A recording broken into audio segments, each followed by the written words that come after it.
வணக்கம். இது golden chance வழங்கும் அரசியல் களம். இன்றைய அரசியல் களம் நிகழ்ச்சியில் நம்மோடு இணைந்திருப்பவர் மூத்த பத்திரிகையாளர், அரசியல் விமர்சகர் திரு முத்துலிப் அவர்கள். வணக்கம் சார். வணக்கம் சார், சமீபத்தில் திரு இபிஎஸ் அவர்கள் தருமபுரி அரூர்ல பேசும்போது திரு ஸ்டாலின் அவர்களே நீங்க 200 தொகுதி ஜெயிப்பீங்கன்னு சொல்றீங்க. ஆனா இங்க இருக்கிற கூட்டத்தை பார்த்தா நாங்க 210 தொகுதி ஜெயிப்போம் உறுதி அப்படின்னு சொல்றாரு.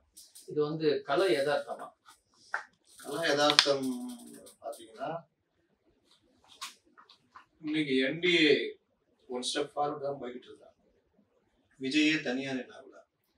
விஜயுடைய ரசிகர்கள் முழுவதுமாக 2021 அதிமுக தான் போட்டிருக்காங்க. இப்ப அவர்கள் எல்லோரும் விஜய்க்கு போட்டா பெரும்பகுதி திமுகவுடைய வாக்குகள் விஜய்க்கு அப்படியே ஷிஃப்ட் ஆகும். சிறுபான்மை வாக்குகள், அப்புறம் ஆபத்தான அரசியல்ன்றாரு திருமா அவர்கிட்ட இருக்கிற பட்டியலின் இளைஞர்களுடைய வாக்குகள், இது எல்லாத்தையும் விஜய் கையில் எடுத்துருவார்.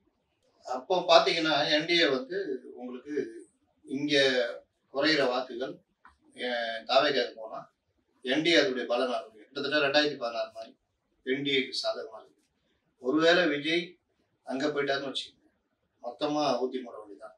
இப்ப விஜய்க்கு சொல்றாங்கன்னா 20%ன்றாங்கல்ல, 15ன்னு வச்சுக்கோங்க, இவங்கள்ட்ட 35%ன்னு வச்சுக்கோங்க, 50% 2019 இவங்க அடிச்சாங்க பாருங்க எம்பி சீட்டு, அது மாதிரி ஆயிடும்.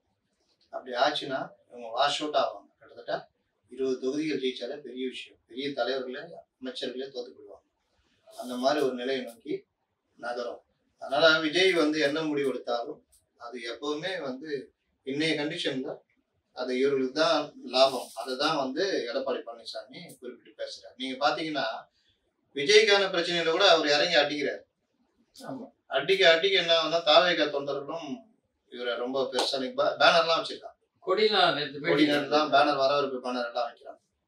பிளஸ் இவரு டிஎம்கேவை டெக்னிக்கலாவும் அடிக்கிறாரு. நாங்க எங்க ஆட்சியில என்ன பண்ணோம், நீங்க என்ன பண்ணீங்க, எந்த விதத்துல பார்த்தாலும் இவர் ஒரு நிரூபிக்கப்பட்ட முதல்வராக இவங்க என்னதான் அடிமை அது இதுன்னு சொன்னாலும் அவரு ஒரு ஸ்டஃபனான ஒரு தலைவர் முதல்வன்றதை நிரூபிச்சுட்டு வர்றாரு.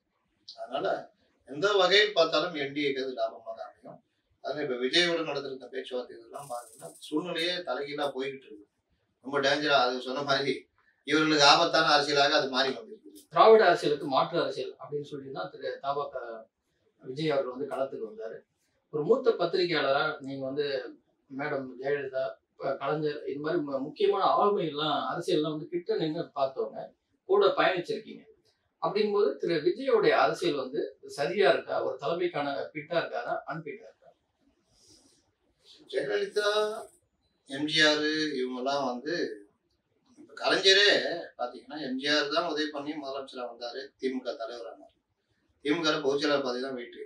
ஆனா இப்போ தலைவர் பதவி வெயிட்டு. திமுக யாருக்கு சொந்தம்? அந்த குடும்பத்துக்கு சொந்தம். அந்த அளவுக்கு அவரு ஆளுமையா அவர் இதுக்கு கொண்டு வர்றாரு. தப்போ சரியோ எம்ஜிஆரை வெளியே அமிச்சாங்க. எம்ஜிஆர் எதிர்த்து நின்னாரு. 13 வருஷம் இவர் வீட்டில் உட்காந்துச்சாரு. ஜெயலலிதா வந்தப்போ நடிகை அது இதுன்னு பேசினாங்க. ஆனா அவர்கள் தன்னுடைய திறமையை இன்னும் வளர்த்துக்கிட்டு பல போராட்டங்கள் சந்திச்சாங்க. 96ல படுதோல்வி, 28 நாள் ஜெயிலில் வச்சாங்க. எதுவும் பயப்படலையா? அவங்க வெளியில இன்னும் வேகமா ஏறினாங்க. அவங்க வீட்டுல இருந்து ஒரு லெட்டர் எடுத்து அவங்க ராஜினாமா பண்றாங்கன்னு வெளியிட்டாங்க. ஒழுங்கா விடுங்க கூட ராஜினாமா பண்ணிட்டு போயிருப்பாங்க. இவங்க நானா ஏன் பண்ண போறேன், பண்ண முடியாதுட்டாங்க. அந்த அளவு ஜெயலலிதா சீண்ட ஒரு ஆளா. அப்போ அவங்களுக்கு எந்த நடிகையா இருந்தாலும் இதா இருந்தாலும் ஒரு அரசியலை எப்படி பண்ணணும்னு அவங்க தெரிஞ்சுக்கிட்டாங்க. மேடையில அப்படி பேசுவாங்க, மற்ற விஷயங்கள்ல அட்மினிஸ்ட்ரேஷன்ல மற்றதுல பண்ணாங்க.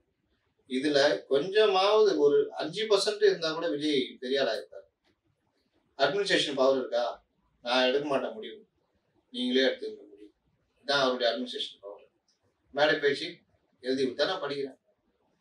அரசியல் அறிவு எனக்கு நான் தெரியும். முதலமைச்சர் ஆகிறேன்னு சொல்லி தானே கூட்டு வந்தீங்க. இப்போ அரசியல் அறிவுன்னு கேட்குறீங்க, நான் நியாயம், அவ்வளவுதான். சரி, ஜெயலலிதா யாரை எங்க போடணும் என்ன பண்ணணுன்ற நாலேஜ் இருக்கும். கலைஞருக்கு அது உண்டு, எம்ஜிஆருக்கும் உண்டு. எம்ஜிஆரை பத்தி எம்ஜிஆர் இவரையும் ஒப்பிட்டு பேசலாம். எம்ஜிஆர் ஒன்னும் முசிறி புத்தன மன்ற தலைவரை பொதுச்செயலர் ஆக்கலாம். ஆனா இவரு ஆகணும் கரெக்டான இருந்தா கூட நம்ம ஒண்ணுமே பேச முடியாது. துண்ட தெடிக்க ஓடுற போலீஸ் தேடுதுன்ட்டு. இன்னைக்கு ஐயா நாங்க இல்லையா கூட்டம் ஏற்பாடு பண்ணது, நல்லா பாருங்களேன், அந்த நீங்க போலீஸ்கார்ட்ட கூட கேட்டு பாருங்க சார், அதுல யார் கையெழுத்து போட்டுக்கிறாங்க சார். உண்மையில சொல்றேன், நான் போட்டுக்கிறேன்னா நீ நடத்தி உள்ள வை சார். மதிய அழகன் போட்டுக்கிறான் சார், அவனை வேற உள்ள வச்சிட்டீங்க. அப்புறம் என்னங்க என்ன போய் நீங்க கேட்குறீங்க? நான் வாட்டில் அப்புறம் சார் நாங்க வேணா திமுக சேர சொன்னாங்க, சேர்ந்துறேன் சார். இந்த மாதிரிலாம் போட்டு வாட்டாதுங்க சார். இந்த ரீதியில தான் அங்கே பதில் சொல்லிக்கிறாங்க. இந்த கட்சி பொதுச்செயலாளர் நான் பொறுப்பேற்று போவோம், எதுக்கு முன்ஜாமீன் போடுறேன்? நான் எங்கேயும் ஒளியவில்லை, நான் இங்கே தான் இருக்கிறேன். கைது செய்யணும் செய்துக்குங்க, நான் அதை பற்றிலாம் கவலைப்படுறதில்லை. என்னுடைய அரசியல் வாழ்க்கையில இது மாதிரி பல இதை பார்த்துருக்கோம். தாவேக எதற்கு மஞ்சாது, வீண் பழி சுமத்துவதை நாங்கள் எதிர்கொள்வோம். பேசிட்டு உட்காருங்க.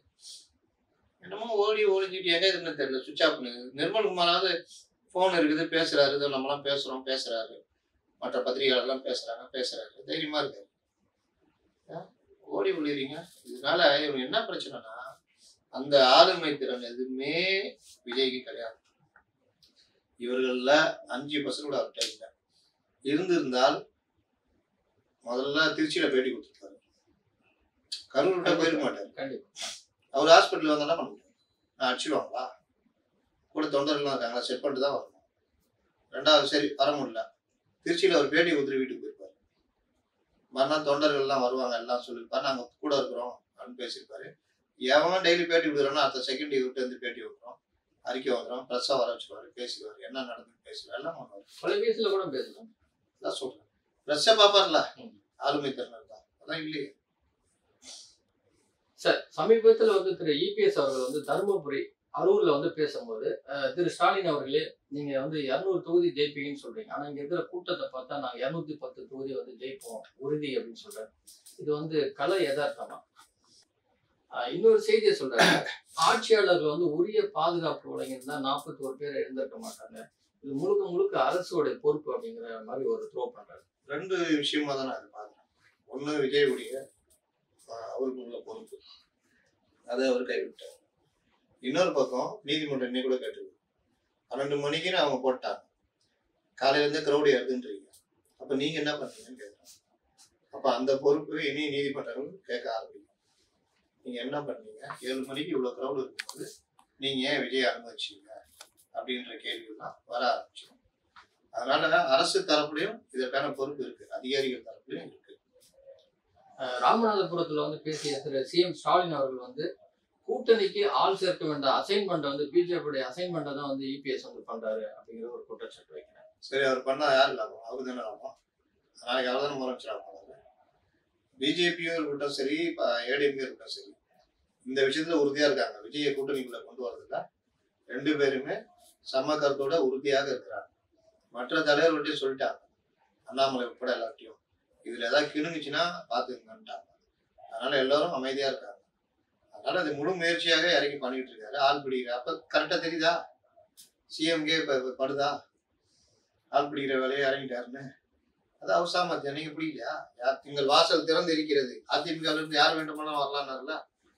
ஒன்னேங்க என்னன்னா உருட்டுனாங்க, செங்கோட்டையை போய் சாயந்தரம் போய் சேர போறாரு, எங்க போனாரு. அதனால எல்லாருக்கும் அந்த அரசியல் பண்றதுக்கு உரிமை இருக்குங்க. அதே வேலைதான் இப்ப இவர் பண்றாரு.